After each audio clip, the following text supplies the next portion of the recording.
so we are now in our final half hour of our segment here. Let me just pull our last comment up on screen. I'm piloting and co-piloting. And we are into our final half hour segment of the day here. If you've been watching since this morning, thank you for watching. This has been a fun day. If this is the second time I've done this, a monthly event, I'm calling this a LinkedIn Live-a-thon for job seekers. And what I learned the first time, if you watched it the first time, the event was from 10 a.m. to 4 p.m. And at 2 p.m., like literally on the dot, 2 p.m., the live stream stopped. Were you guys on? Did you see that happening last month? And what I was thinking was happening was I thought I broke LinkedIn. I was like, yeah, I broke LinkedIn. But what I discovered after the fact was the StreamYard is pushing it out onto LinkedIn, and LinkedIn only allows for a 4-hour segment at a time. So at the 2 o'clock mark, it stopped, and then I had to start a new stream. So 2 reasons I made this a shorter event today. One was because of the StreamYard LinkedIn issue with the timing. And the second was just for my own benefit, running a 6-hour event on a Saturday. I love doing this, love offering the information, but I was like spent by the end of the last event.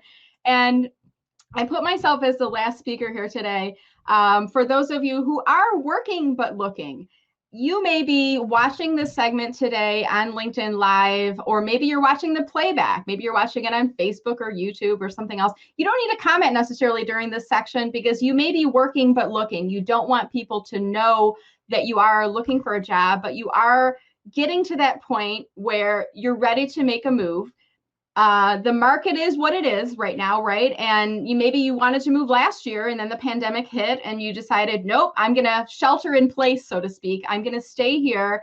But now you're realizing business is stable. It's going to be like this for a little while, and you really want to start making a move. So we're going to move into the last half-hour segment here featuring me. So maybe I should like spin around in my chair, right? Presenting our last presenter, Brenda Meller. There we go. So it feels like it's an entrance, but this is just me solo. And I didn't prepare a fancy slide deck for you guys. I hope you don't mind. What I did is I prepared a Post-it note of my notes. This is literally all I'm going to be talking about here today. So I want to give you guys some takeaways if you are working but looking for a job and you're using LinkedIn. And the very first thing I'm going to give you, so many people I've talked to and they're like, I don't want to just start being active on LinkedIn because it's going to look like I'm looking for a job, but I haven't been active on LinkedIn since the last time I made a job move. Okay. So here's my very first tip for you. What I want you to do is I want you to start spending time in your homepage feed. Okay. So the first thing you're going to do is not update your profile. The first thing you're going to do is you're going to spend time in your homepage feed, and you're going to do this every single business day.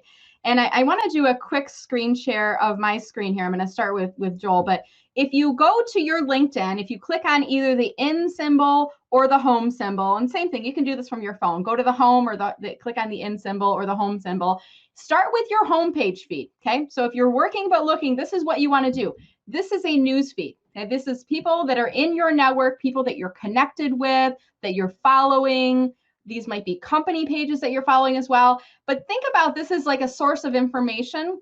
It's ways that people are trying to communicate with you. So let's scroll through and see what people are talking about. And I want you to spend 15 minutes a day on the homepage every single business day. You can commit to 15 minutes, right? And we all have 24 hours in a day. If I want to find a new job, I've got to start slowly working in LinkedIn so that it doesn't look like I'm looking. It looks like I'm just getting more active on the platform. By scrolling through your homepage 15 minutes a day, when you see posts that resonate with you, give them a like, just like I'm doing. That was easy. It took a half a second to click on like. If you want to get fancy, you can hover over and you can give it the applause, the celebrate. You can show support. You can give love. You can say it was insightful. Or you can do, somebody called it the crying baby. The last one, it's actually called curious. It's like the guy who's like, looks like he's rubbing his mustache or something, the purple guy, right? The purple crying baby. But that's a curious one. But you can just give it a like. That's easy enough to do. Continue to scroll through your homepage feed. And as you are seeing comments from other people in your network, and Rupesh is a gentleman that I've not met in person, but we're interacting a lot on Clubhouse right now. And I see that he has created a poll using reactions, and he's asking what age did you start working in hospitality? I actually had a restaurant job when I was in my teens. So I would give it a like because I started waitressing, I think, when I was 14 or 15. So I could do that. And then I might add a comment. And when I add a comment, I'm going to add it of 5 or more words. And I will say, I had my first waitressing job at, I think it was actually 14 or maybe 15. And if you're in Metro Detroit, my first waitressing job was at Eddie's Drive-In. If you're in Macomb County, you probably are familiar with Eddie's Drive-In. It's like an A&W roller skating, car hop waitresses. That was me. I actually had roller skates and I was delivering food on trays, the hot dog, coney dogs, all that good stuff. So I'm adding a comment of 5 or more words, okay? So this is a technique that you can do if you're working but looking, just starting to spend some time in the homepage feed, 15 minutes a day. Do this every single business day, liking on a few posts, and then every now and again, maybe 2 to 3 times a week, leaving comments, but make sure those comments are 5 or more words. So when you leave comments, it actually is helping to build up social media karma. Now, let's say, for example, I see my friend Lori Jo Vest. She's a connection. She's a business professional. She's also somebody I crossed paths with in the past. When I leave a comment on her post and I say, love the inspiration here. I had a typo. I got to correct that. Love the inspiration here. Thanks, Lori Jo. When I add that comment, Lori Jo is going to get a notification that will say Brenda commented on her post, and she is going to be more likely the next time I post to return the favor to me, okay? And by commenting on her post, this doesn't look like I'm looking for a job, right? It just looks like I'm being nice to Lori Jo, right? The cool thing about this is every time you comment on something in the homepage feed, it pops up into the homepage feed. And you might notice, like here's, for example, it says Craig Allen loves this. If Craig were to have commented on it, it would say Craig Allen commented on this. So you're getting your name out in the homepage feed by participating in conversations from other people, okay? So this is my very first step with you. Get active on LinkedIn. If you're working but looking for a job, get active on LinkedIn. Start spending some time in that homepage feed every single business day, okay? That's the very first thing. All right, now the next thing, we're going to start talking about your profile. Okay, we're going to start moving into your profile. So I'm going to click on my name to go into my photo here on LinkedIn, and I'm going to start giving you some additional tips here. If you guys have questions, answer those in chat, and I'll go to your questions in a little bit here. But the next thing I'm going to do is I want to look at my profile, and here's my advice for you. If you're working but looking, you want to build your profile so that you look like you're the absolute best brand ambassador for your company. Now, you might be miserable. You might hate your job. You might not want to be there anymore, but I don't care about that. From the outside looking in, you want to be the best looking employee ever. And how do you do that? Make sure you've got a great headshot photo. Okay. If it's current, that's even better. If you have a headshot photo the company took for you and it's on the website, put that on your LinkedIn because you're representing the company on LinkedIn, even though it's your own profile. Make sure you've got a good looking headshot photo. Your header image, which is that rectangular image in the background, guys, if you're working but looking, what you need to do is put in that background something that is representative of your company, of your industry, ideally some type of a branded image. So let's say I work for General Motors. I'm going to probably reach out to the head of the marketing department and say, hey, could I get a branded header I could put on my LinkedIn profile? Because guess what? When I look like I'm really happy at my company, and I'm representing my company, I've got a branded header, everything is kind of built to support the company, it doesn't look like I'm looking for a job, does it? No, it doesn't. And the other great thing is if there's a recruiter who comes across my profile, they go, wow, look at what a great brand ambassador she is for General Motors. I think maybe we should talk about moving her, maybe asking her if she's interested in working for Ford Motor Company, right? So your competitors are going to start noticing those things. People want to hire people who are great ambassadors for their organization. So try to represent your organization well. Get a branded header in the background. And as you're reading through your profile, I want you to think about, do I look like a good brand ambassador for my company, or do I look like I'm looking for a job? Most common mistake I see is in the about statement, people pulling that same paragraph at the top of the resume and they plop it in on their about statement. Well, remember, the goal of a resume is to get a job. The goal of your LinkedIn profile is to tell your professional story to your ideal target audience. If you're working but looking, you don't want people to think that you're looking like you're looking for a job. You want them to kind of stumble across your profile and maybe make that discovery on their own that you look like a great person and reach out to you and tap you on the shoulder and say, would you be interested in talking to our company about this position, right? And when we are using our about statement to describe who we are today, what our company is about, what we're doing in our current role, that is not throwing off any red flags, right? Because we look like we're doing a great job of merchandising our own company, our own organization. So look at your about statement. Does it look like a resume statement? Then you need to change it. If you're working but looking and you don't want people to know, you need to rewrite your about statement. And here's what I would do. If I was a marketing director at ABC Company, I'm an experienced marketing director supporting ABC Company by helping them with brand development, marketing strategy, and connecting our audience to our products, right? I'm explaining to you what I do, but I'm doing so in a way that's helping to support my organization. Now, I'm still using the keywords and phrases that are going to help me to come up in searches, right? But I'm doing so in a way that doesn't kind of throw off those red flags. So I want you to think about that if you are working but looking, writing your about statement so that you are looking like a great brand ambassador for your company, and you're giving profile viewers information about your company, but you're also weaving in mentions of your job. So think about putting that in here. Here's another thing I want you to think about. If you're working but looking, look at your contact information, okay? Have you filled that out? If I were you, in your website section, I would put your current employer. Yes, definitely put your current employer in there because, again, makes you look like a good brand ambassador. It's not throwing off any red flags. And maybe you have your homepage for your employer. Maybe there's a secondary page, blogs or something. Maybe there's an event page or an email subscription list. But fill in, they give you 3 websites. I use all 3. Use all 3, even if you're working but looking, okay? And then if you scroll down a little bit here, you're going to notice that you see an email address. Now, you can only designate one email as your primary email on your LinkedIn account. If you are working, I would typically recommend that you keep that as your work email. So again, if I was working at ABC Company, it's brenda@abccompany.com. Don't change it right now if it is your work email, because if you do, that may trigger to people that you're starting to think about making a move, okay? Now, if it's already set on your Gmail, don't change it back. Keep it that way. But if you are working, I would typically tell you to keep your work email on there. And you might say, well, Brenda, what if a hiring manager tries to email me and I know my employer's checking my email and they're going to see that I'm getting those messages? Here's what I do.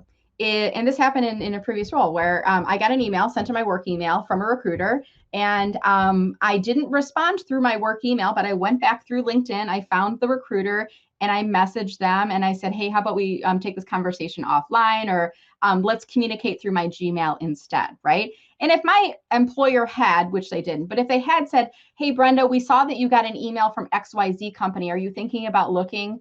Are you, 1 foot out the door? I would have said, oh, well, I have it set up on my LinkedIn account. I didn't even notice that email coming through. And then I'd probably start hightailing it out of that company, because who wants to work for a company that they're spying on your email anyways, right?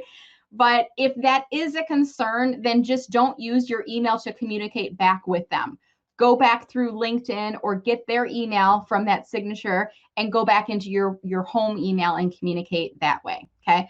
But think about this. Think about your contact info and the messages that you might be sending. If you have your work email and you change it to your home email, that could be a red flag. You're starting to think about looking for another opportunity. Having said that, if you notice, you can go into your LinkedIn settings and privacy area, and there is a place within the sign-in and security section for email addresses. I would always recommend that you have at least 2 emails in here. Your primary should be your work email if you're working. Your secondary should be a home email, like a Gmail or a Hotmail. You always want to have at least 2 because you never know where the future may lead. The last thing you want to do is one day discover you're no longer working for your employer, you no longer have access to that email box, and you only have 1 email listed on your LinkedIn account. And guess what? You've also forgotten your LinkedIn password because it's been so long since you changed it.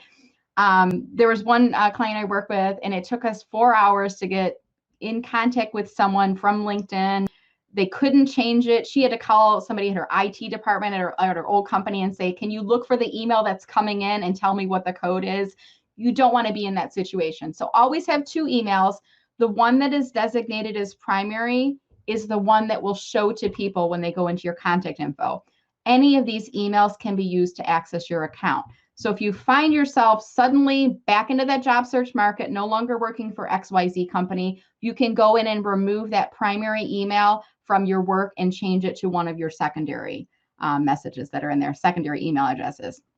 All right, so we've talked about a lot of tips in here, and I want to allow a time for a few questions. I want to do one more tip for you on your LinkedIn profile, and this is if you are working but looking. This is like a common thing I see. I can tell within seconds when was the last time you made a job change on LinkedIn. And I'm just going to try to find somebody in my homepage feed just to show you as an example here. And I don't want to pick on somebody that I know, so I'm going to try to find somebody who's a second level connection. Let's see here. I'm going to try to find somebody a little bit lower on in the list. So let's look at Richard. I don't know Richard personally. He's a second level connection, but if he happened to have had, let's see if he has any recommendations on his profile. Oh, he does. Okay. So typically this is what happens. You're looking for a job and you're going to request a couple recommendations from people on LinkedIn, and maybe you give one too, but that's the only time you think about requesting or giving recommendations is when you made your last job change. So if I look at Richard's recommendations, he's leaving me breadcrumbs. And I see that he received a recommendation in July of 2012, May of 2012, November of 2011, November, and that was the last time. And he gave recommendations roughly the same time frame, right? 10 and 11, 2010 and 2011. Now I'm going to go up to his experience section just to see. I've never looked at this person's profile. I'm just kind of guessing on this. But look what happened here, guys. He made a job change in 2012. He left Kilco and went to a new company, Arab. So this is my tip for you. If you're thinking about making a job change, please do not do a flurry of recommendations on LinkedIn. If anything, if you're going to give, if you're going to focus on recommendations, what I would do is give recommendations. Give one or two and put a calendar reminder once per quarter, or if you want to get a little bit more aggressive, once per month, and just start to spread those out over time. A surefire sign that you're looking for a job is a flurry of new recommendations received within a 2 to 3 month time period. Okay. You're leaving breadcrumbs. Maybe you don't want those breadcrumbs to be out there, right? So if you were, instead of just putting 2 or 3 in that shorter period, what if you gave 2 recommendations every month in 2021? Then when the new recommendations came in, they're going to blend in with those as well, right? Because you're going to be giving them continuously, and people might go, oh, well, she's just getting more recommendations because she's more active on LinkedIn. It's not really firing off those red flags. Does that make sense? Hopefully me showing you this on screen, and again, didn't know that guy, I just pulled up his profile, but it's a very common thing I see as a marketer, as somebody who's kind of focused on LinkedIn. It's very easy to see when you're looking at making a change. I want to be a resource for you. If you're working but looking and you don't want to risk your current situation, you don't want your coworkers to know, you might feel like you're in a situation at your job where your job is at risk, and you don't want them to say, well, Brenda's looking anyway, so let's just get rid of her, right? Let's make that an action. When we want to change jobs, let's give us a better chance for staying at that job until we're ready to leave. Let's not give them any cues from our LinkedIn profile. All right, guys, I'm going to open this up to Q&A. It's 1:51, and if you remember me earlier, I said StreamYard's going to automatically cut me off at 2 o'clock. So we've got about 9 minutes to go for some questions. I want to see if you guys have any questions. Pull those up on screen. Let me know if you have any questions. And I see one person, LinkedIn user, and you can see this is this gray avatar. You know, when you do activity on LinkedIn, it is visible. And this person is saying, is there a way to hide your activity? There's really not a way to hide it, all of your activity. You can do so on a person-to-person basis. So several jobs ago, when I was looking to make a career change, I didn't want my boss and the president of the company to know, so I disconnected from both of them on LinkedIn. Now, when you disconnect from a person, it just means they're not going to see your activity in their homepage feed, unless a lot of other people in your network are seeing it. Then they're going to see it as a second level connection. But if you wanted to take it a step further, you could block a person. Now, if I block you on LinkedIn, you can no longer see my activity, and I can no longer see your activity. You can no longer see my profile. You're not going to find anything. And if you look up somebody that you've blocked, it will say this user's profile is not available. So that takes care of it on a person level. But what's to say, you know, I might block Jim, and Jim talks to his wife, Sheila, and says, Sheila, can you look up Brenda? I can't find her. And then over Sheila's shoulder, Jim sees all of Brenda's activity. So it's not foolproof, unfortunately.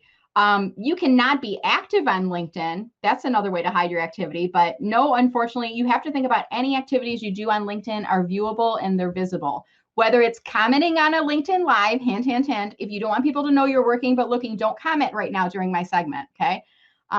If you did comment and you don't want people to know, go back and you can actually delete your comment out of the live stream, okay? So that's one way. And I would say don't be inactive because you don't want people to know. I would say be strategic about your activities. Look like you're a good brand ambassador. Interact with your company page posts. Click out your company page posts every now and again. Talk about your company in your posts. Then people aren't going to go, wow, she's looking at jumping ship. They're going to go, wow, she's a great brand ambassador. We should hire her, right? Or we want to keep her longer because she looks like she loves her job, right? So don't worry about hiding the activity is my advice for you there. Lisa has a question. When do we put end date of the job that you were furloughed from? Immediate, 2 months, 4 months. Now, Lisa, this is actually a great question because when you put an end date on your LinkedIn profile, you're actually, this is not me, this is my interpretation of LinkedIn is penalizing you. You're not going to come up in as many search results on LinkedIn. So there's a couple ways that you can kind of work around this issue. One is don't put an end date until you find a new job. If you happen to have an interviewing situation and they say your LinkedIn hasn't been updated, you know, it shows that you're still working there, you could say one of two things. Oh, I just haven't gotten around to updating it yet. Related to that, you could kind of say, or I plan on updating it once I get a new job. The other thing you could say is, yeah, I actually did not put an end date because I heard from someone, not just me, Brenda Meller, but other people as well, that you get penalized and coming up in search results if you don't have a current employer. So I didn't want to reduce, you know, the searches that I was appearing in. So I didn't put an end date in there. Another thing you could do, and I'm going to pull up my webpage in the background just to show you guys this.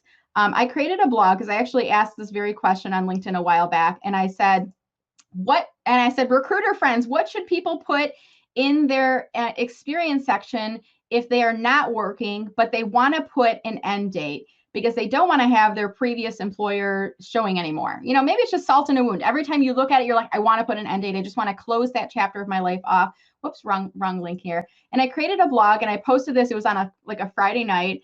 And I had a handful of people responding back in terms of what should they put. And it's right here, in career transition employer options. So what you could do, Lisa, is you could look at this blog and you'll see there's a bunch of pages that people have created on LinkedIn where they're called things like currently seeking opportunities. So let me just show you one of these as an example. You could put that you're a marketing director as the job title at company name called currently seeking new opportunities.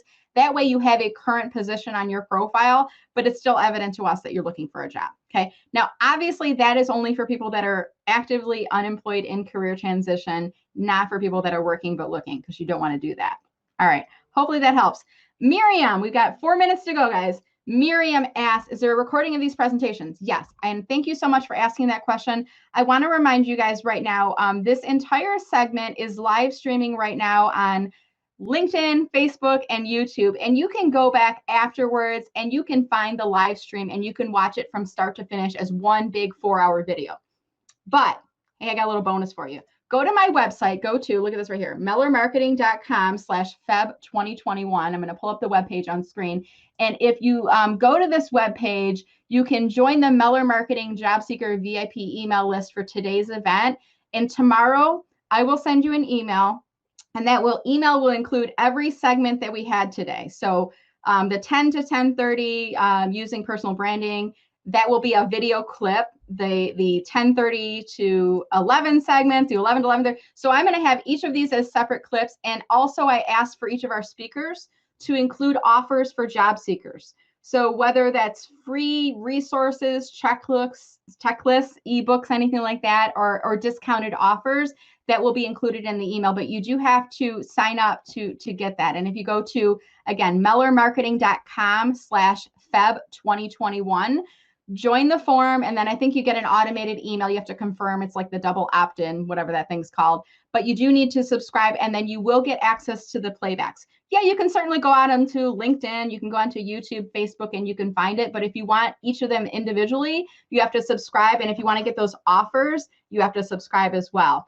And I did ask our presenters to share their slide decks too. Okay. So make sure that you do that. And thank you guys so much for watching here today. This was just an amazing event. Let's see if I can find maybe one final question. There were a lot of pie mentions today. Did you guys catch that? I did not ask our presenters to do that. Jerry Jones noticed that. Jerry Jones is a fan of pie. I want to bring up my book here.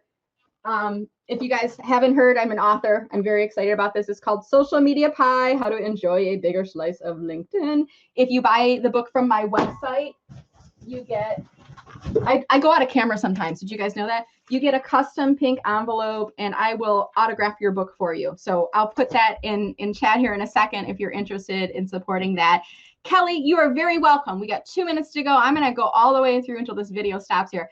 You are very welcome, Kelly. I'm planning on doing another LinkedIn Live-a-thon event next month, and I'll include the details in the email. But what we're looking at is still the same kind of Saturday format, 10 a.m. to 2 p.m. My next event, I will be calling it a LinkedIn Live-a-thon for job seekers, featuring the Meller Marketing LinkedIn Rockstars. So my attendee, my guest list will include people who appear on any of those lists. Both LinkedIn trainers and non-trainers alike, but I'm going to ask them to come and to present topics in different areas. So I don't have the date in front of me right now, but it will be, I believe, the third Saturday in March when that event will be held. All right, guys, thank you so much for watching. I love your energy. I love your comments. And I'm going to finish this off with a quick outro video here and just remind you guys to make sure to subscribe. You can get the playback. After you're done watching the video today, click on share. And please share it with your network. Have a wonderful rest of your weekend. And I look forward to seeing you guys all on LinkedIn. Take care, everybody. And thank you so much for watching here today. Have a wonderful weekend.